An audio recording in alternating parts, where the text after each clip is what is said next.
Wakanda forever! This is a material which theorists like I have said this is impossible.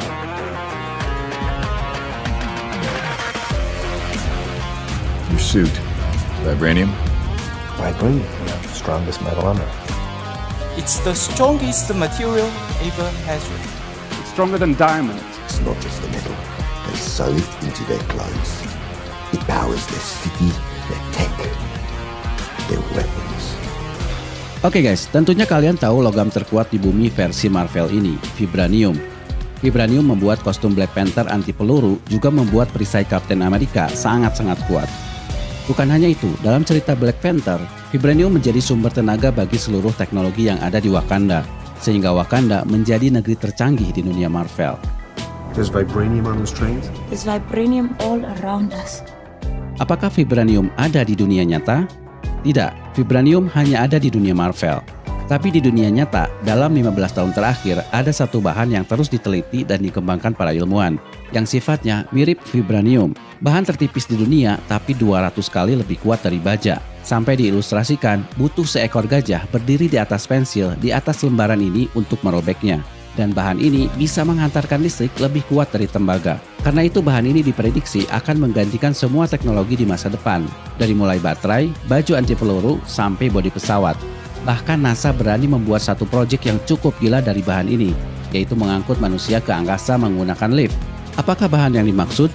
Beberapa dari kalian mungkin sudah tahu, tapi buat yang belum tahu, jangan kaget, karena bahan ini ada dalam sepotong pensil. But it has been there all the time, and you have been playing with it since you started to use a pen.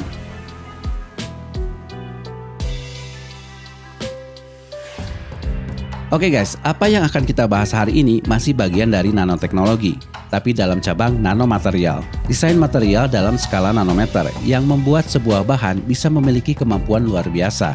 Nah, tapi sebelum kita membahasnya, ada satu hal yang terlewat yang belum kita bahas di video sebelumnya, yaitu cara berubahnya Black Panther pun sama dengan Iron Man. Artinya, Black Panther pun menggunakan nanoteknologi, dan itu dikonfirmasi dalam buku The Wakanda Files yang dikeluarkan Marvel. Disebutkan bahwa Tony Stark sebetulnya mendapat bantuan dari Wakanda untuk mendesain kostum nanoteknologinya. Nah, tapi yang menarik guys, kalau Tony Stark menyebut partikel penyusun kostumnya ini dengan nanopartikel, It's nothing, it's just a housing unit for nanoparticles. Black Panther menyebutnya dengan nanites. The nanites absorb the kinetic energy and hold it in place for redistribution. Ini menarik karena kalau kalian perhatikan, istilah nanite juga banyak dipakai di banyak film, terutama yang bertemakan robot. Ada yang menyebutnya nanite, ada yang menyebutnya nanomite. Oh, what the hell are those things? Biomechanical constructs. We call them nanites. Nanomites, perfect little soldiers. Mereka semua terinspirasi dari nanoteknologi. Karena nanite atau nanomite adalah sebutan lain untuk nanorobot dalam kajian nanorobotik. Dan kemarin kita sudah mencontohkan, dalam kenyataan pun para ilmuwan sudah bisa membuat nanorobot dalam bentuk mobil yang disebut nanocar. Bahkan sampai ada balapannya. Nah, dalam fiksi ilmiah, nanorobot atau nanite sering ditampakkan dalam klaster yang banyak, layaknya rayap atau semut, sehingga terlihat seperti cairan atau partikel yang bisa diprogram untuk berubah bentuk. Artinya, tema nanoteknologi sebetulnya sudah lama dipakai dalam film-film fiksi ilmiah, jauh sebelum Iron Man dan Black Panther di Avengers. Bahkan dari sejak film Terminator tahun 91 dengan T-1000-nya. Itu karena nanoteknologi sudah lahir dari tahun 50-an, yaitu ketika Richard Feynman, fisikawan yang terlibat dalam teori kuantum, mengatakan dalam kalimatnya yang terkenal, "There's plenty of room at the bottom." Ada banyak ruang di bawah sana, yang maksudnya suatu saat manusia mampu membuat sesuatu dari level atom. Yang kata-kata ini akhirnya menginisiasi lahirnya era nanoteknologi. It's nanotech, you like it? All right, now it turns out if you take all the books in all the libraries, all over the entire world, then all this goes into a volume of material 1/200th of an inch on a side, which is the smallest piece of dust that you can possibly see. And that gives you some idea about the fact that there's plenty of room to make things very much smaller than we ever made them before. Sejak itu, nanoteknologi menjadi kajian yang menarik, baik di dunia fiksi maupun nyata. Bahkan dua-duanya kompak berjalan berbarengan dan saling menginspirasi. Contohnya dalam bidang medis, yang saat ini sudah ada prototipe nanorobot yang bisa masuk ke dalam jaringan tubuh untuk membunuh sel kanker. Yeah, so this is the first time that we demonstrate it is possible to use these nanorobots to really penetrate real biological tissues. Jadi guys, buat mereka yang berkomentar percuma membahas hal-hal seperti ini karena semua itu hanyalah fiksi, kami paham. Tidak ada yang mengatakan film-film ini fakta, tapi namanya juga fiksi ilmiah. Film-film ini dibuat karena terinspirasi dari fakta ilmiah yang ada dan bisa berlaku sebaliknya. Sains dan teknologi di dunia nyata pun seringkali terinspirasi dari fiksi ilmiah yang ada. Bahkan kalau kalian sedikit mempelajarinya lebih dalam, kadang fakta bisa lebih aneh dari fiksi. They were constantly surprising. Spoke to a maxim that the truth can be stranger than fiction. Oke guys, kita sekarang bahas vibranium. Millions of years ago, a meteorite made of vibranium, the strongest substance in the universe, struck the continent of Africa. Wakanda adalah negeri termakmur dan tercanggih di dunia Marvel. Karena Wakanda memiliki sumber kekayaan alam yang tidak dimiliki bangsa lain, yaitu vibranium. Bahkan Wakanda harus menutup diri dari dunia luar supaya vibranium tidak dieksploitasi oleh bangsa lain. Vibranium memiliki banyak kemampuan spesial, salah satunya bisa menyerap vibrasi atau getaran. Karena itu disebut vibranium, berasal dari kata vibrasi. Itu yang membuat kostum Black Panther anti peluru dan perisai Captain America anti retak. Dengan vibranium, Wakanda membangun banyak teknologi canggih, dari kostum anti peluru sampai pesawat. It's not just the metal. They sew it into their clothes. It powers their city, their tech, their weapons. Tapi guys, vibranium hanya ada di dunia Marvel. Lalu apa bahan yang selevel vibranium di dunia nyata? Today, I'll talk about the ultimate material, which is actually not designed, but it has been there all the time. You see a picture of it, and you have been playing with it since you started to use a pen. And it's known as graphene. Known as graphene. We call one of these layers graphene. Ya, grafin. Bahan terkuat di bumi dalam kehidupan nyata menurut para ilmuwan adalah grafin. Sebutan dalam bahasa Indonesianya sebetulnya grafena, tapi kita akan menggunakan istilah yang lebih umum, yaitu grafin. Dan bahan ini ada dalam sepotong pensil. Mengapa? Karena grafin berasal dari grafit, bahan yang biasa digunakan untuk pensil. Mengapa bisa jadi bahan terkuat di bumi sedangkan pensil atau grafit terlihat rapuh? Nanti kita bahas. Yang pasti, grafin sangat viral di kalangan peneliti sampai dijuluki The Wonder Material. Material yang sangat diidam-idamkan karena semua sifat unggul dimiliki oleh grafin. Graphene is amazing. It's the material of superlatives. It's best in everything. It is so powerful that this material will transform your life and revolutionize everything you know and currently use. Why? Well, because it's perfect for so many different applications. With my research team at the University of Exeter, we are working on a number of different areas where graphene could advance technology, and I'm going to tell you about just some of them. Jadi apa itu grafin? Pertama, ini adalah bahan tertipis di dunia. Pada tahun 2010, dua orang ilmuwan Rusia, Andrei Geim dan Konstantin Novoselov, mendapatkan hadiah Nobel atas eksperimennya yang bisa dibilang sangat sederhana, yaitu hanya menggunakan selotip dan grafit. Mereka menempelkan selotip pada sampel grafit, lalu mengupasnya berkali-kali sampai mendapatkan lapisan tertipis dari grafit, yang kemudian dikenal sebagai grafin. Penemuan ini cukup mengejutkan dunia sains. Mengapa? Ketika dilihat di bawah mikroskop elektron, grafin tampak seperti ini. Memiliki struktur seperti ram kawat dengan pola heksagonal, mirip seperti sarang lebah. Maka kalau kalian cari kata grafin di Google, maka semuanya akan menunjukkan gambar-gambar dengan pola heksagonal. Termasuk di film Black Panther itu sendiri, ada pola-pola heksagonal di salah satu adegannya yang membicarakan vibranium. Pola-pola seperti ini dalam konteks sains biasanya selalu merujuk pada grafin. Lalu apa yang menarik dari struktur heksagonal ini? Kalau kalian pernah belajar kimia atau setidaknya pernah melihat bentuk molekul, perhatikan bahwa semua molekul umumnya memiliki bentuk 3 dimensi, tapi tidak dengan grafin. Setiap atom dalam grafin, yang mana mereka adalah atom-atom karbon, saling mengikat satu sama lain membentuk pola heksagonal dalam bidang datar. Jadi molekul ini tampak seperti lembaran 2 dimensi. Otomatis grafin menjadi bahan tertipis di dunia karena tebalnya hanya 1 atom. This is a material which theorists like I have said this is impossible. It's only 1 atom thick. It's the thinnest of all materials, only 1 atom thick. Saking tipisnya, butuh sekitar 1 juta lapis grafin untuk mencapai ketebalan 1 mm. Dan saking tipisnya, grafin terlihat transparan, fleksibel, dan sangat ringan. Sehingga satu lapis grafin bisa mengcover satu lapangan bola walaupun dengan berat kurang dari 1 gram. Dan ini yang paling menarik. Walaupun ia sangat tipis, ikatan di antara atom-atomnya sangat-sangat kuat sehingga sulit sekali ditembus. Sampai digambarkan, butuh seekor gajah berdiri di atas pensil untuk merobek lembaran grafin.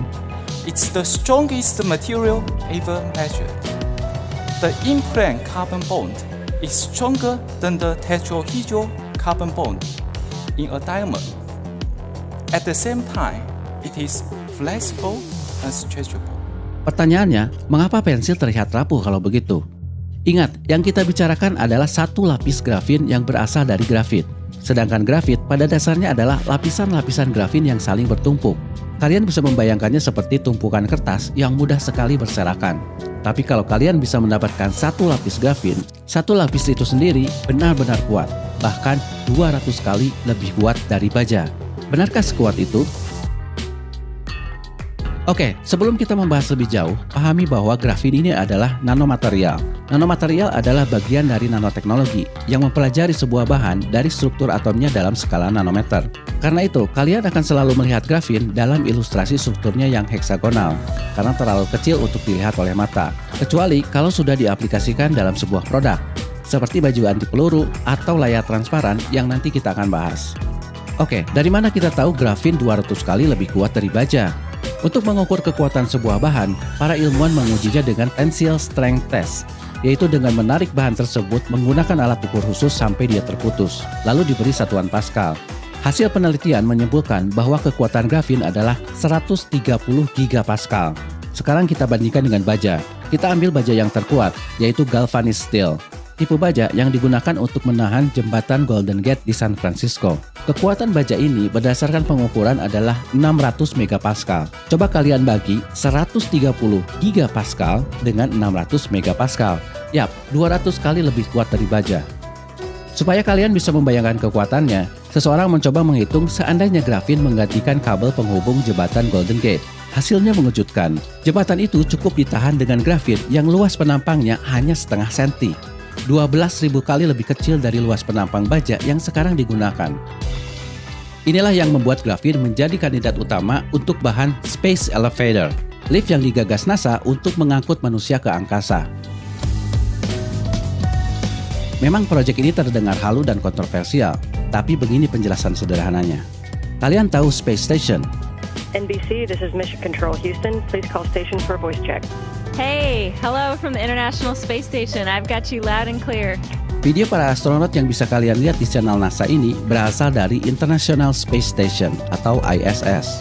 Bangunan luar angkasa terbesar yang pernah dibuat manusia, hasil kerjasama lembaga antariksa beberapa negara, salah satunya NASA.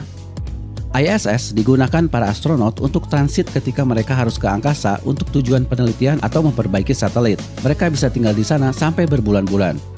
Nah, ide dasar dari elevator angkasa ini adalah karena Space Station relatif tidak bergerak terhadap bumi karena kecepatan orbitnya sama dengan putaran bumi, maka kita bisa menghubungkan Space Station dengan bumi melalui sebuah lift. Jadi di masa depan, kita tidak perlu lagi menggunakan roket untuk sampai di angkasa. So if we launched a satellite and put it directly above us two now, then it would be directly above us forever, always. Then the idea is, you take a cable from that satellite and drop it all the way down to the ground. So we have a cable now coming down between us. We can then climb up that cable and we're in space. That's the idea of a space elevator. Nah, pertanyaannya, tali macam apa atau kabel macam apa yang cukup kuat untuk menahan beban dari bumi ke angkasa? Berdasarkan rumus ini, tali penghubung itu harus memiliki kekuatan setidaknya 100 gigapascal. Maka, tidak ada bahan yang sekuat itu kecuali grafin. And we've got something called single crystal graphene, which is emerging from the research labs. And looking at the properties, the mechanical engineering properties of that material, it looks as though it's going to be strong enough to do the job.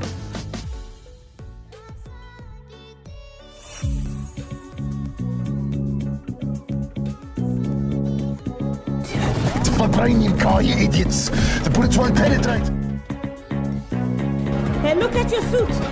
You've been taking bullets, charging it up with kinetic energy! Di cerita Black Panther, vibranium bisa menyerap energi kinetik, sehingga semua yang berbahan vibranium anti peluru, termasuk kostumnya Black Panther dan perisai Captain America. Nah, berdasarkan penelitian, grafin pun anti peluru. Para peneliti mencoba kekuatan grafin dengan menembaknya dengan peluru. Bukan peluru beneran, tapi mikrobalistik. Karena seperti yang sudah dijelaskan sebelumnya, grafin adalah nanomaterial. Tapi asal kalian tahu, peluru mikro ini lebih cepat dari peluru biasa. And the size of this sphere relative to the thickness of this membrane is about what we do in our experiments. And we shoot this sphere at a very high rate, around 1 kilometer per second. Bullets typically are below 1 kilometer per second in speed. And because graphene is very, very strong, and it's very, very stiff, and it's very, very low density, this cone spreads out quite a distance in the material. And the kinetic energy of the sphere is transferred to the membrane before it pushes through and then eventually exits on the other side. And when we compare the behavior of graphene thin films to that of other materials, for example, steel, on an equal weight basis, graphene is 10 times better than steel at absorbing energy out of micro bullets. Dan ini adalah demonstrasi salah satu perusahaan baju anti peluru yang mencoba memasukkan grafin ke dalam resin, lalu menembaknya. Oh man. Hold on. No, hold on. Let's look. So what you gotta do is peel this back. See right here? That, my friends, is zero penetration right there. See that? Now what you see here, this piece right here is really what makes us different. Okay? This is graphene-infused resin. Fakta ini membuat grafin sangat ideal untuk membuat baju anti peluru yang lebih kuat dan lebih ringan dari Kevlar yang sekarang digunakan para tentara. Beberapa perusahaan sudah mulai memproduksinya. Bahkan, beberapa perusahaan tekstil sudah mulai menerapkan grafin pada pakaian sehari-hari, seperti produk dari Graphene X ini. Mereka membuat jaket berbasis grafin yang diklaim bisa lebih kuat dari jaket biasa. Walaupun tidak didesain untuk menahan peluru, tapi jaket ini diklaim tahan air, anti-bakteri, anti-ultraviolet, dan akan membuatmu tetap hangat walaupun di cuaca yang sangat ekstrim, sampai 5 derajat Celcius. The Graphene X Jacket. Get the jacket you'll never want to take off.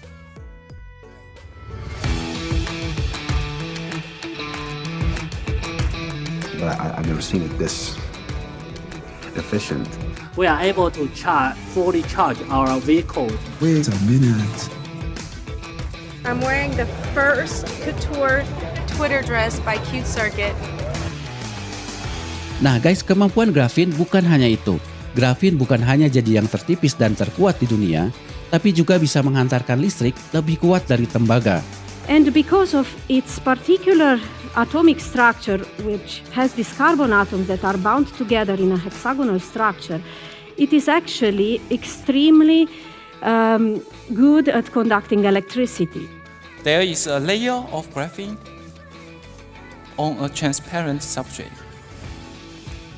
I can see you all through it, but there is something special. It is conductive and flexible. Jadi guys, bahan ini sangat tipis, transparan, fleksibel, sangat ringan, tapi sangat kuat dan sangat konduktif. Maka wajar kalau grafin disebut the wonder material, bahan idaman yang bisa menggantikan seluruh bahan dari teknologi yang ada, terutama untuk elektronik. Saat ini grafin dikembangkan untuk menggantikan baterai yang ada, yang disebut superkapasitor.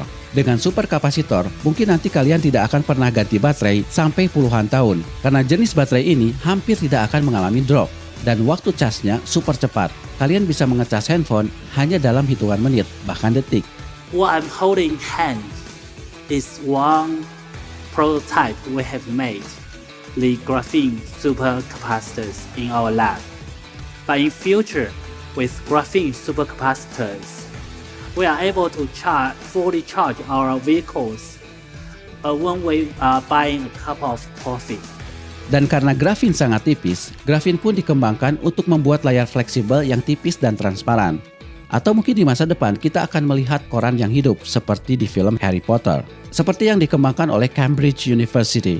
Mereka mengembangkan tinta grafin, di mana tinta ini bersifat konduktif sehingga kita bisa membuat gambar-gambar interaktif di atas lembaran plastik atau kertas. And when you hit one of them, it will play the sound corresponding. So when you have different keys, you play different sound. Grafin juga dikembangkan di dunia fashion. Salah satu perusahaan fashion di Inggris bernama Cute Circuit ini mencoba mengubah tren pakaian dengan membuat baju futuristik. Baju-baju ini bisa menyala-nyala bukan karena ada lampu atau kabel di balik bajunya, tapi karena serat kainnya dibuat dari grafin. Dan kerennya, baju ini bisa berubah-ubah warna mengikuti nafas si pemakainya. And some of them are sensors, so they're invisible, but they're monitoring your body or your environment. There's no wires. It's all constructed entirely out of smart textiles and conductive films. I like, things that light up. I love living in the future. I feel like when Blade Runner predicted the future, I'm living in it now, Dan ini adalah tato elektronik. Pada dasarnya, ini adalah sensor berbasis grafin. Dikembangkan untuk memonitor kesehatan seseorang. Sehingga di masa depan, dokter tidak perlu lagi menggunakan CT scan atau MRI. Cukup menempelkan stiker ini di kulit pasien untuk memantau organ dalamnya. Suddenly you have a form of silicon that can bend, it can stretch, it can deform, it can coat and conform to curvilinear shapes, very much like biological tissues.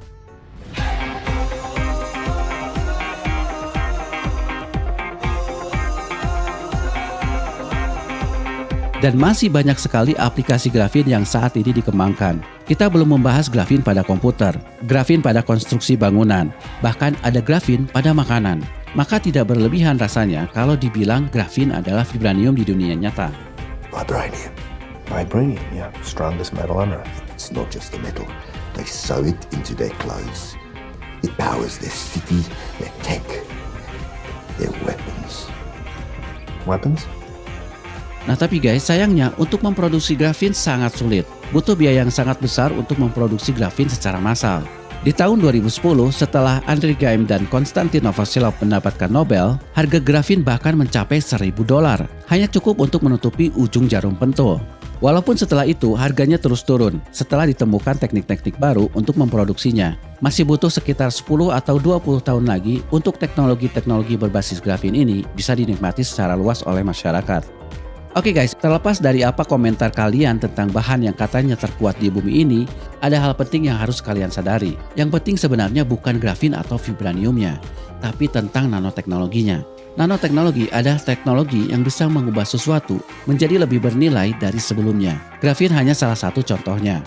Profesor Nurul Taufikur Rahman, salah seorang pakar nanoteknologi Indonesia yang menghabiskan waktu 13 tahun di Jepang untuk mempelajari nanoteknologi, menyayangkan kalau Indonesia tidak segera menyusul negara-negara lain yang besar-besaran berinvestasi pada nanoteknologi.